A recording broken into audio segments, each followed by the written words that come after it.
Operation সিন্দুর এই নামটার সঙ্গে ভারতীয়ত্ব নেই, আছে হিন্দুত্ব। ইনি হচ্ছেন বিকাশ রঞ্জন ভট্টাচার্য, জাতিতে ব্রাহ্মণ। ভট্টাচার্য মানে বুঝতেই পারছেন, ভট্টাচার্য জাতিতে ইনি ব্রাহ্মণ। আর ইনি শুধু ব্রাহ্মণই নন, ইনি হচ্ছেন একজন কলকাতা হাইকোর্টের বিশাল বড়, বলতে পারেন সব থেকে বড় মাপের অ্যাডভোকেট।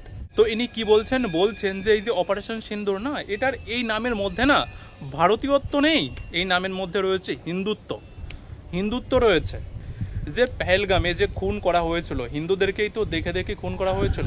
যাদেরকে খুন করা হয়েছিল না, তাদেরকে প্যান্ট খুলে চেক করে দেখে তারপরে খুন করা হয়েছিল। যে কোনো মুসলিমকে তো আর আমরা খুন করে দিচ্ছি না বা মার্ডার করে দিচ্ছি না। তারা প্যান্ট খুলে চেক করে তারপরে হিন্দু কিনা সেটা কনফার্ম হওয়ার পরে তাদেরকে গুলি করে মেরেছিল।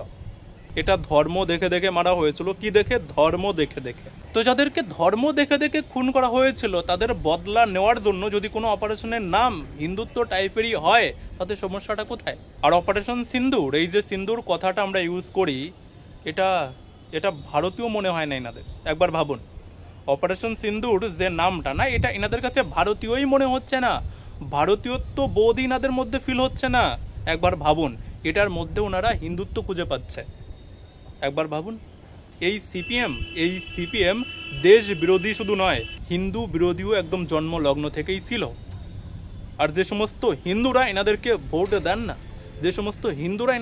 ভোট দেন, একটুখানি বুঝে শুনে দেবেন, না হলে কোনোদিন লুল্লি কেটে না মাথায় টুপি পরে নিতে হবে।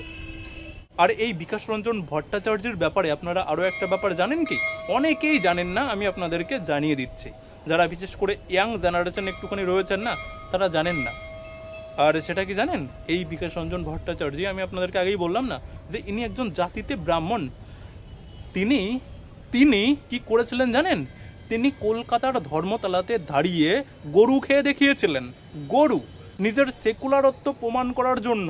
আর কি কারণে গরু খেয়েছিলেন জানেন? আমি ভিডিও আপনাদেরকে দেখাবো, ওয়েট করুন। গরুটা খেয়েছিল কেন জানেন? উত্তরপ্রদেশে নাকি কোনো একটা জায়গা কি ঘটনা ঘটেছিল, সেই ঘটনাকে কেন্দ্র করে উনি বাংলাতে দাঁড়িয়ে, ধর্মতলায় দাঁড়িয়ে গরুর মাংস খেয়ে দেখিয়েছিল। আপনারা দেখুন সেই ভিডিও।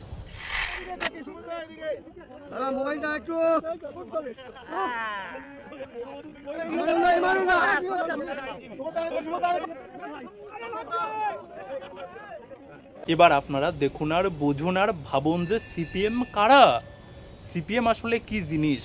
আর এই সিপিএম এর ব্যাপারে না, আমি গত কয়েকদিন আগেই আমি একটা হিন্দিতে ভিডিও বানিয়ে আমার হিন্দি চ্যানেলে আপলোড করে দিয়েছিলাম। আর আজ সেটা সত্যি আরও একবার প্রমাণ হয়ে গেল। সেই ভিডিওর লিঙ্ক আমি এই ভিডিওর ডিসক্রিপশন বা কমেন্টে পিন করে দেবো। আপনারা চাইলে একবার ধৈর্য ধরে ভিডিওটা দেখে নেবেন যে সিপিএমকে আমি ভিডিওর প্রায় শেষের দিকে কিভাবে এক্সপ্লেন করে বুঝিয়েছিলাম যে সিপিএম আসলে কি জিনিস।